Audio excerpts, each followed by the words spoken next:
Selamünaleyküm ikrarlı kezi kurmenler. Keşfına hayırlık olsun. Ben Adil Uygur. Uygur Tədqiqat İnstitutu namıdın hemenlağa salam yollayma. Her hafta institutumuzun müdiri şundakla Hacettepe Üniversitesi Edebiyat Fakültesi Tarih Bölümü Okutuvchisi doçent doktor Erkin Ekrem Malım bilen ötküzüp bolayotgan Halkara Vaziyet ve Gün Tertip namlı programımızdaki yeni bilim uzmanlığı oldu. Erkin Malım hoş geldiniz. Hoş bulduk, rahmet. Biz bugünkü programımızın temisi olsa bu Amerika Halkara Dini Erkilik Kopisi tarafından 2023 yılı dünyadaki milletlerninki dini erkinlik doğrusu ilan kılgan doklat hakkında oldu. Hemen lağa məlum olğanda bu Amerika Halkara Dini Erkilik Komitesi'nin reisi Uygur avukat Nuri Türkel efendim oldu. Bu doklatta 2023 yılı dünyadaki halklarninki dini erkinlik doğrusu umumi ahvali to'g'risida tafsiliy yer verilgan bo'libmi xitoyninki sharq turkistonliklarni uyg'urlarga diniy jihatdan cheklanib qo'yayotganligi shundoqla uyg'urlarning diniy e'tiqodini kamsitish yaklash chalkash hatto uyg'urlarning diniy e'tiqodini anaqa qilib aytgan chog'da islom ideyasini xitoychilashtirish kommunistlashtirish doir mazmunlarning borligi bildirildi. Biz bugungi programmamizda bu mazkur dokladninki ilan qilinish sababi shundoqla Amerikaninki Sharq Turkiston yoki Xitoy siyosati ko'z tutadigan ta'siri bundan keyin Sharq Turkiston davosida qanday rol o'ynaganligi masala ustida muzokara qilishimiz. Erkin oldi bilan siz bu bir dokladdan chiqishini kutyaptınız. Bu doklat Amerika hükümetinin yani Aksaray'ınki her yıl çıkarıvatkan doklatlar var. Ular her daim çıkıvatkan bir doklat boğaçta. Tabii kütüdüğen bir doklat. Kütüdüğen bir doklat. Ama bu kıdımki doklatta takip kılındığan, küstüp durduğan devletlerinin sağını köpeydi. Burunga kargançardı. Yani dünyada şu dini erkinlik meselesi bağın sıra iğirlaşıyotkanına köz tutu bir yerde. Bu mu şundak bu diktatörlük devletlerinin yaki hakimiyetlerinin ki köpeygenliğinin köz tutu. Çünkü bu diktatör hakimiyetler, müstebit hakimiyetler senin dinin emez, menin işlengen nersemki işimse dep oylagaçka ve aşında kıgaçka özüge okşumaydıgan din ya da ideye yaki ideoloji bolsa onu red kılıdı. Şununla bu nurgun devletler de şu dini erkinlik bisim işletkenliğini ve dini erkinliğini yaşamaganlığını bu dokulatda tepsili anlatkan buldu. Düşelim bugün bir sual tuğuldu ama siz dediniz bu yıldan yılga üzdünkü teritoriyasideki yaki kurası olan milletlerine nispeten devletlerinki dini çekilmesi köpüyatı muştak devletlerin sahne köpüyatı da en kısıksa hakkı mutlaklık yaki müstebid devletlerin sahne köpüyatı dediniz. Bu demek ki demokratiyini kabul kılgan devletlerin sahne azayıp aksice hakkı mutlaklık devlet ve müstebid devletler köpüyatı diyen gap. Siz mi düşündürüp öttünüz? Muş noktada biz qavaqtıdan Xitoyning bazar texim chiqdi degan gap mana tushunmayman.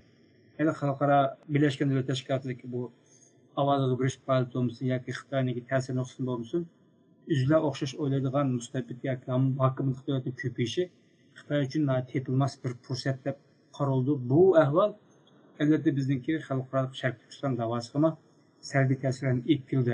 Buning sababi zot nima ma'lum? Bu davlatlar o'ziniki ulus davlat yoki devlet xatarligininki daxildan uçuruşu ya bak endiş kılamdı ya ki bu Amerika'nınki demokratiya ya ki kişilik insan haklarını teşebbüs kılış hareketi mağlubiyet uçurdu mu? Bu işler özgürlük edemine ait.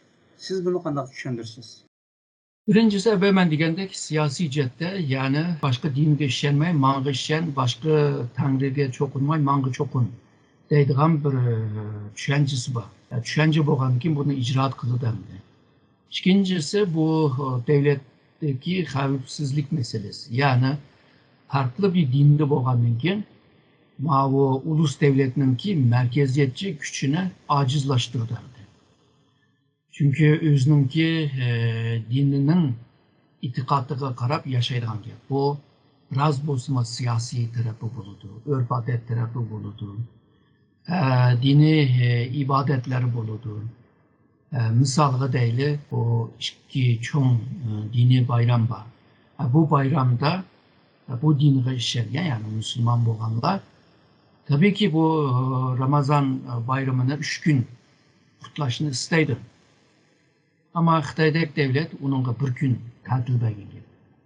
Ama Xitoyning bayramı bolsa bir günden acı bir haftacha biridendi. Şununla o Müslümanlar özününki dini bu bayramını yaşayamagaçqa hakimiyetke bir nima buldu, bir inkaz buldu. Bu inkazlar bazen sözde buldu, bazen deymiz o pasif karşı çıkış. Yani yapılmaydı oyu, seninle hemkarlık kılmaydı yani yapılamaydı. Bazıları kuralga müracaat kıldı. Bu ahvallar merkezdeki bu hakimiyet yani müstebit hakimiyeti bundan rahatsız buldu. Üçüncü bir sebep olsa bu dininki universal tarafı. Misalga Müslüman değilim. Hazır Müslüman 1,8 milyar insan Müslüman dünyada. Yani Xitay'ın nüfusu da mı köpte? Hindistan'ın nüfusu da mı köpte? Bunda bir nüfusluk bir Müslümanın ki bir kısmı Şark Türkistan'da ya ki Xitay'da yaşıyor. Bula yani Müslümanlarla yakınlık gördü yüzüne. Çünkü İslamiyet universal bir din. Ama Xitay için bu universallık Xitay'ın siyasi cihetten, xavfsizlik cihetten ve başka sahalara bir menfi tesir yaratıdığı da gördüğümdür. Şununla bolsa İslam'ı Xitayca İslam yani Arapça İslam, Xitayca İslam'da İslam'ı parçalar. Bolsa Uygurlar aslında İslam'a Kırgız yok demiş, Araplar zorlap Kırgız değil. Dep tarihini burumlap hazırki Müslümanlarını işini kaymaktırıp aldaymen de onu dedi. Misalga bazı devletlerde bunda emesko dep sualma keliş mümkün. Undaqda Xitayga xas bolgan bir narsa buluş lazım endi. Undaqda Xitay Tangriga işenmeydi. Hazırki Xitay hakimiyeti. Bir ilah koma işenmeydi. Bütün bu dinlerini bir siyasi faaliyet dep gördü. Misalga biz Muhammed Peygamberimizni Allah'ın elçisi dep görürüz. Xitaylarninki mənbələr qaraydigan bolsak, yazgan siyasi makalları da bolsa, bunu bir organizatör, siyasi birlikni kurgan Arap halkınınki çoğun lideri dep manda düşendirdi. Yani Xitayninki dinge, Xitay hakimiyetinin dinige bolgan köz karışı başkaça. Hem de Marksizmden tesir alan, aslında Leninizmden tesir alan bir ahval var. Yani din, apıyor, halkını ufultup koydu dedi. Aslında komünizm mi aşında bir rolü var, apıyor rolü var. Ama anı tılımıza özününkini haklı kılıp çıkaramaydı. Bununla Xitay hakimiyeti Şark Türkistan'da bolsun ve başka rayonda bolsun ve Hristiyanlığa, Budistlerime karşı katı tedbir ilişkinin sebebi bu. Hem de Budizm dinle biraz mülayim biraz. Yani ursuma meyli, tılısıma meyli, öldesime meyli deydiğin tarafı ma dünyada tatkan bütün cepalar a dünyada sevap bulduğu da köreşki. Ama İslam'da eğer de bir zulüm astı kalsan, seninki işkiyi tallaydıgan yolun var. Birisi hicret kılış. Ama hicret kılış, şu kıçıplı tikvit emez.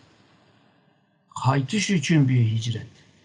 Yani Mekke'den Medine'ye hicret kılgan bolsa, kim Mekke'ye yine kaytış var yani. Mani doğru düşünüş lazım. İkincisi, bu cihat. Yani küreş kılış.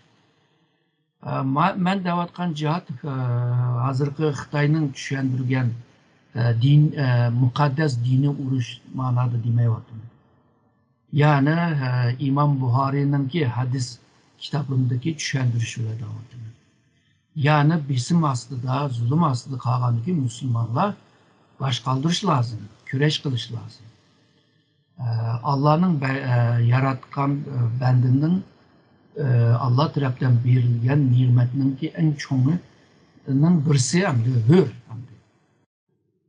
Hürlükni kolga düşürüş, hürlükni tatılmagan hürlükni kolga düşürüş. Hem de bunda bir düşünce bu başka hem de İslam'da. Xitay texima bunundan ensireydi.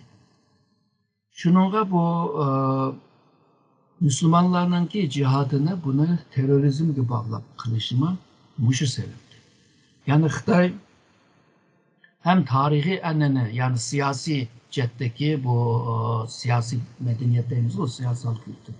Siyasi kültür cetten hazır hakimiyetinin hem de bu devletinin ki havsizliği körekti başka. Hem de bu İslam'ın universal din buluşu. Çünkü Xitay hakimiyetine yeri kesi tutmaydığı ahval var. Hem de bu hazırkı men degen zulümge karşı baş kaldırış. Bula Xitay hakimiyetine rahatsız kılvadı. Şununla naitde katı kolluk isim siyasetine, asimila siyasetine ilip kirvadı. Siz degende malum Xitay işte bu İslam'daki biz en mühim olan atalık olanız. Tinçlik deyimiz, mutluluk deyimiz, cihat deyimiz, ondan keyin zulüm deyimiz, adalet. Hem de Xitaylar üzerindeki Xitay için noktasını düşündürüp ortada. Siz devam ettiğiniz tinçlik hukum hem. Bu intihar mühim de qarayman. İslam'daki söz yıldızı emniyette şu tinçlik, salam, salamdan kelip. Salam tinçlik diye men bildirdi. Bu tinçliğin hep hem de insanların üzerindeki işki dünyası bilen başka insanlar bilen olan münasebette, cemiyet bilen olan münasebette, başka millet bilen olan münasebette, tabiat bilen olan münasebette, Allah bilen olan münasebette temponu saqlashda o'tgan tushundigan bo'ldik buni. Tinchlikni biz Xitoylar buzib deb o'tgan degan bu. Ammo tinchlikni qaytarib kelish uchun siz degandek har xil vositalarni ishitish bizning haqqimiz. Ammo Xitoy tinchlik desa Xitoy hukumatiga bo'ysunish, jim turish, zulm bo'lsin, itoat qilish, adolatsizlik, tengsizlik, barobarsizlik, bütün narsalarga itoat qilish va bunga itoat qilsang tinchlikni saqlagan bo'lsa, Xitoylar mana shuni tushuntirishdi. O'ylasak bo'ldi. Mana bu doklat qaytib qolsak, doklatlar chiqyapti Afrikada. Bu ma'lum doklatniki Amerika hukumatininki, Amerika davlatininki Sharq Turkiston Uyg'urlar qaratgan, xususiysi va Xitoy qaratgan siyosatida qanday rol o'ynaydi? Yoki Amerikaning ichki siyosatida qanday rol o'ynaydi? Buradaki doklat hakkında şu Amerika Xalqaro Dini Erkinlik Komitesininki muavin reisi bo'lgan Abraham Cooper degan odamning degan gibi deydi.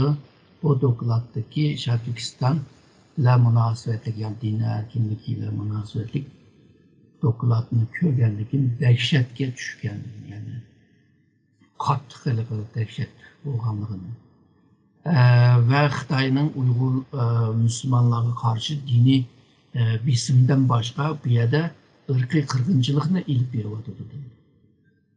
Bu Müslümanlarını xalığanca solaydıgan, mecburi emgekке salıdıgan, yani bugün dünyada bu cinayettir. Ondan kim bu mingini jüyüş. Mingini jüyüş belki Xitoyda çok bir iş emez. Çünkü Laogay, Laojiao degan gaplar to'la bo'lgandan Xitoy uyg'onib ketgan. Ama mingini jüyüşme xalqarada, yani xalqaro qonunda bir cinayettir. Ondan keyin bu keng ko'lamda elektronik cihazlarla kuzatish, ularni takip qilish. Hatta xalqlarning uyiga besib kirib, erlari bo'lmasa, erlari bo'lmasa, mana shu uylarda yetib qopib qilganligini. Ondan keyin bu dini erkinliklerde şu toy meselesi var. Yani Müslümanlar Müslüman bilan toy qildi. Ama Xitoy Müslümanlar, yani Müslümanlar Xitoy bilan toy qilsin deb bisim bog'lig'ini davolatdi Cooper.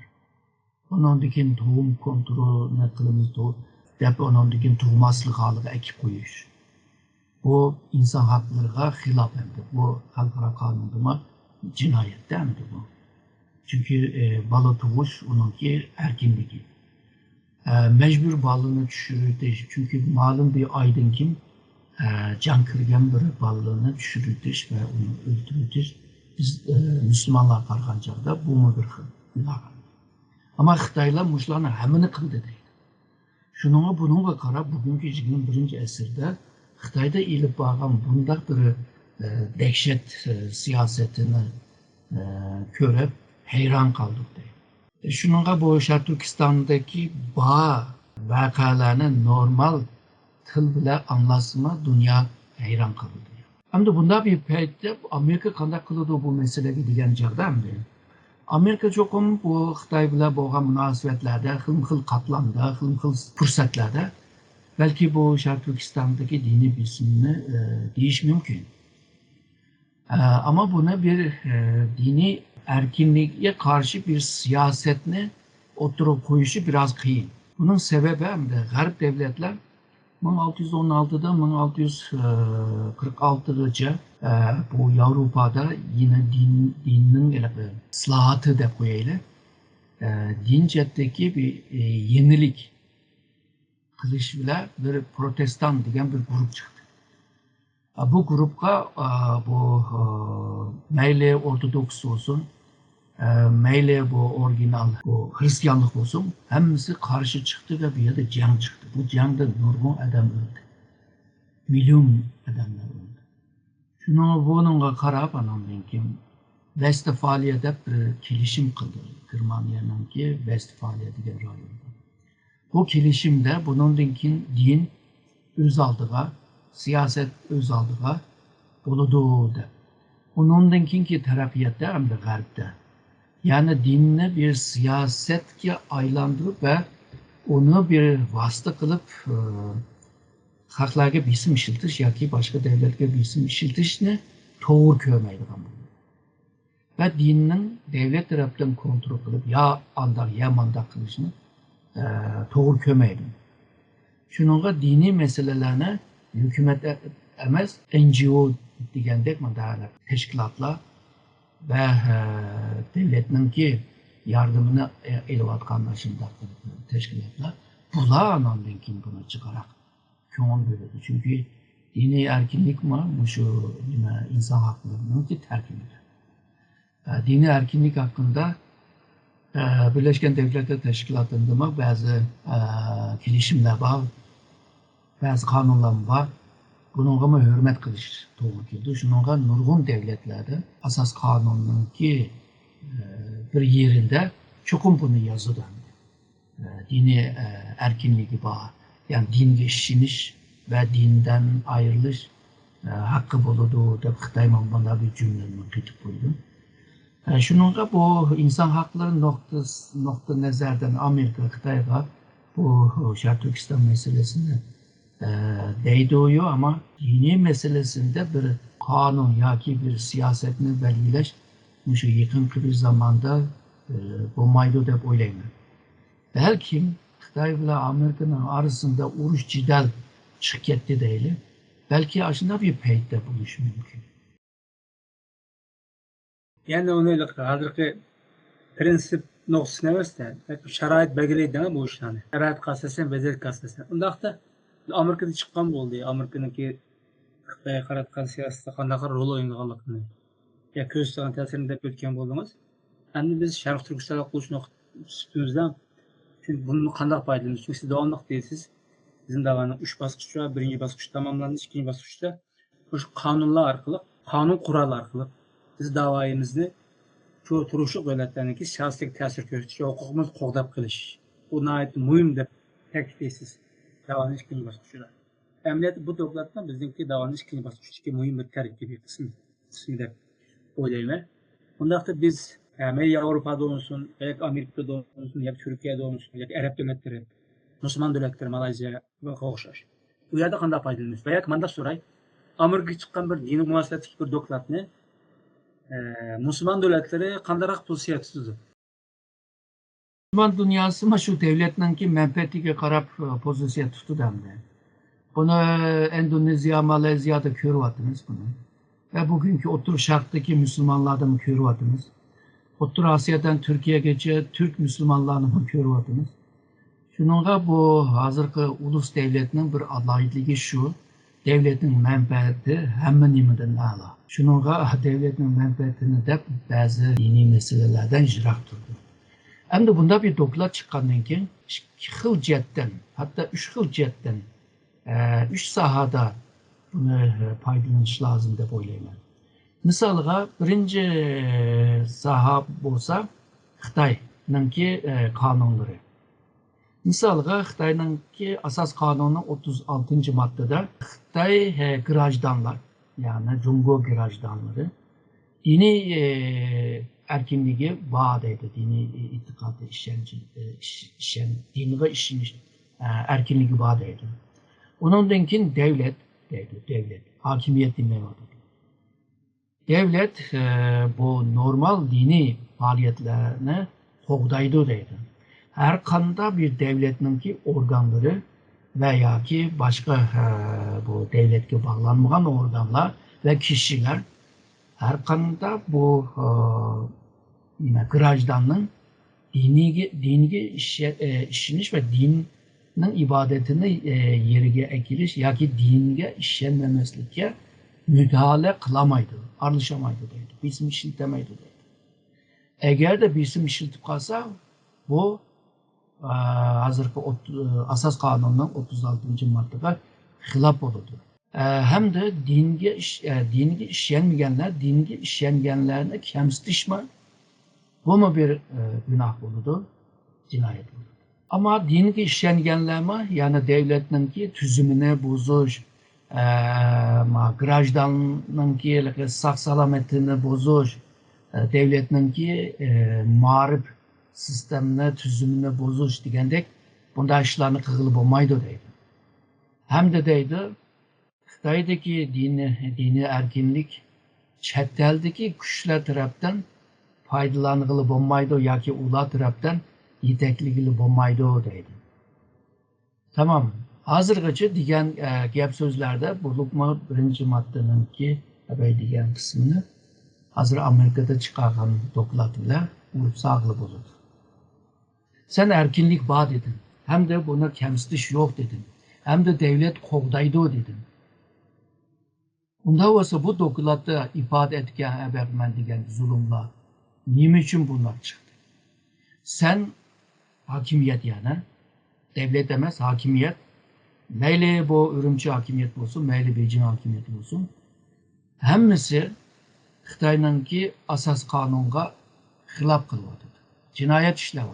Ama Xitoyning kanununda asas kanunga xilaf kılgan adamlarni qanday jazolandirish meselesi yok. Partini kim jazolaydi? Misalga parti devletini boshqaryapti bu. Yok. Partiliklarni yalg'izlar Komünist Parti Siyasi ve Disiplin Komitesi jazolaydi. Yani devletin kanunu bununla çekinamaydı. Yani şununla bu asas kanun bütün devletlerde şunda asas kanun en yukarı kanundur. Ama Xitoy buzalaydı. Bununla okşaydigan gaplar otonom rayonunki kanunu esas kanunda mı yazıklı? Onundan keyin Xitoyningki qolgan jazo kanunları, terörle küreş kılış kanunu, onundan keyin bu hükümet bo'lmagan teşkilatlarının Xitoyda faaliyet kılış kanunu, onundan keyin 2017'de oturup koygan dini işleri hüccetleri madde bilen sözlügen. Bular hemmisi Xitoyningki çıkargan nimeleri, kanunları hem de bu biz kanun degan vaqtida çokum mecliste çıkış lazım. Hükümetin çıkargan hemmisi hüccettir. Yani hüccetni ma hükümet çıkargan bolsa, yani bir hükümet kelip onu özgertelaydi veya etkes kılamaydı. Ama kanun bo'lib qolsa, u vaqtida o'zgartish to'g'ri, o'zgartish qiyin bo'ladi. Mecliste milletvekiller ma'qullashadi. Men davatqanim g'arb devletlarininki va nimasi. Xitoydagi milletvekiller hemmisi hükümetga partiyaga qarab turg'achqa hemmisi qo'l ko'tardi ya da qo'l ko'tarmaydi yani. Şununla bir yerde Xitoyningki kanunu var, kanunun icraatı yok. Bu xil Avrupa'da, G'arb devletlerde, Amerika'da, Birleşken Devletler Teşkilatı'nda dini erkinlikle münasebetlik bu dokladlar, kilişimler, qonunlardan foydalanib Xitoyningki qonunining qanday yag'an bo'lganligini tanqid qilish. Bu bir yo'l. Uni tanqid qila olgandan keyin Xitoyningki bundan keyin qo'pib biz mushundaq diniy erkinligimiz bor. Qarab qarmamsa bizningki asos qonunda aniq yoziqli deydigan gibi buningki o'tmaydigan bo'ladi. Agarda Uyg'urlar buni qila olgan taqdirda.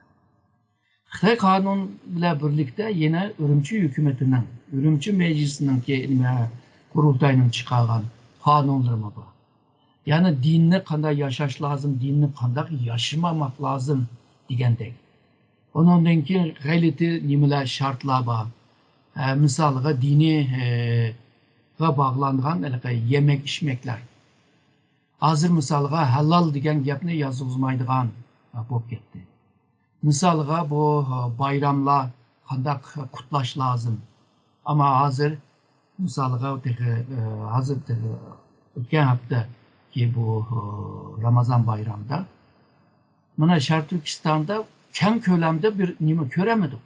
Anda tatil bir gün tatil birga ama aşı bir gün bergen tatil için yani bir gün işleydiken sayılır. Aslında almışız tatil emas. Ama Xitoyningki 5. ayning 1'iga bir hafta qo'yib turibdi. Yani hem de bu bayramlarni, Xitoy bayramlarni Uyg'urlarga zo'rlayotganini ko'rdik. Bu diniy ishlarda misolga bu ma'rifga ziyon beryotidi deb o'qituvchi va o'quvchilarning diniga ishonmaslik bilan munosabatlik bir hujjati bor. Yani bu har qanday diniy faoliyatlar islom musulmonlar Xitoyningki ma'rifiga aralashamagasqa shuningga bu ma'lumlar va o'quvchilar diniga ishonmaslik lozim. Bunda çakan o'tyapti vaqt chetdan bo'lmag'achqa. Ondan keyin biz bilimiz jamining oldiga bunda xatlar bor. Deydi bu o'quvchi va o'qituvchilar nima camiye kiremaydi. Partiya a'zosi camiye kiremaydi. Ondan keyin ayollar kiremaydi. Nima yishi to'shmagan kichik bolalar kiremaydi.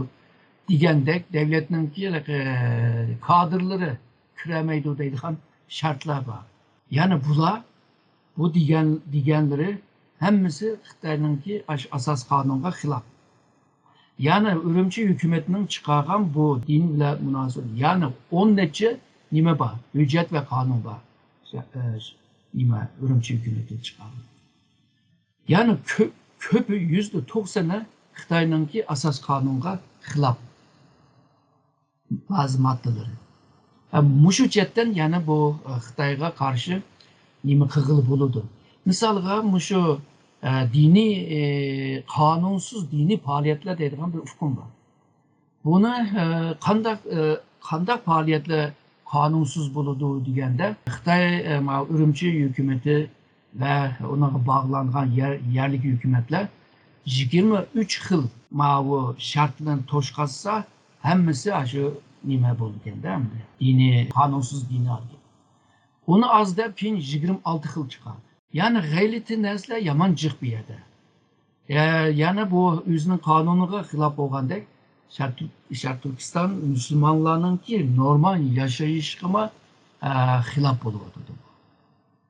Ikkinchisi degandek bu xalqaro qonundan, xalqaro davlatlar va yoki Yevropa birligi degandek bularning chiqargan qonunlardan foydalanish. Ve Sharq Turkistonliklar mushunda qonun, mushunda dokladlarda hukm berilgan haqqa ega bo'lish degan angni yuksaltish. Ang yuksalsa, ondan keyin Xitoyningki abaqiman degan nurg'un narsalar bor, tanqid qilib bo'ladi. Xitoyningki qonunning musulmonlarni qo'g'damaganligini ko'rib bo'ldi. Chunki dinni partiya uchun xizmat qiladigan bir vositaga aylandi, abaqiman degandek. Xitoycha islom, Xitoycha bu musulmon degandek. Ajna qilyapti. Ondan keyin Urumchi hukumatining chiqargan nurg'un qonun va hujjatlar ko'pida musulmonlarga uyg'un emas. Yani musulmonlarni qanday bir holga siqishtirib qo'ydi desam, yani Allohmi, Xi Jinping, yani ikkisini birini tanlaysa deb mushu holiga ishtirib qo'ydi. Yani musulmonlarni. Bu to'y qilish, shundaqmi? hatmi to'y var, normal to'ylar var. Ondan keyin bu cenaze mirasimler var. Dini başka merasimler var. Bunların hepsini aldırıvadı. Yani bu biri Xitoyninki xavfsizlikda ansirashlar bor dedim-ku. Hozirgi qilmishlig'i shu nimani xavfsizlik ahvolini texmi keltirdi. Shuni tushungani yo'q. Ondan keyin diniy odamlarni mana shunday siqishtirib qo'ydida. Din adamlarını hem Müslümanlığa yaxshi adam bo'l deb tarbiyalaysa deydi, hem de Müslümanlarni partiyani suysa, hükümetini suysa, Xitoyni suysa, Xitoy tilini suysa, Xitoy madaniyatini suysa deb zo'rlaydi. Hem de Xitoy qonunlarga biqinsa deydi. Ya Xitoyning qilganlari, abayman deb kelgan hammasi, qilganlari bilan İslam'nınki, Müslümanlarnınki ideyasi bilan bir zıtlık bor bu yerda. Bu din adam neymiş kısım? Yani bu din adamla mı bir nima kılamayaldı da şununla bir kıyın bir ahvalga iştirip koyuyordu. Milli mesele ve dini meseleler qattiq sıkışıp kalgan çağda onunki eksice o inkası pek qattiq olurdu. Xitoy belki bunu mu oylab yetkendi deb o'ylamadim. Aziz görmenler, biz bugünkü programımızda Amerika Xalqaro Diniy Erkinlik Komitesi tarafidan 2023 yıl dünyadaki milletlerindeki dini erkinlik ahvali to'g'risida e'lon qilingan dokladi ve dokladagi bizga munosabatlik ve Xitoyga munosabatlik qismini analiz qilishga tirishdik. Erkin, ko'p rahmat sizga. Men rahmat aytaman.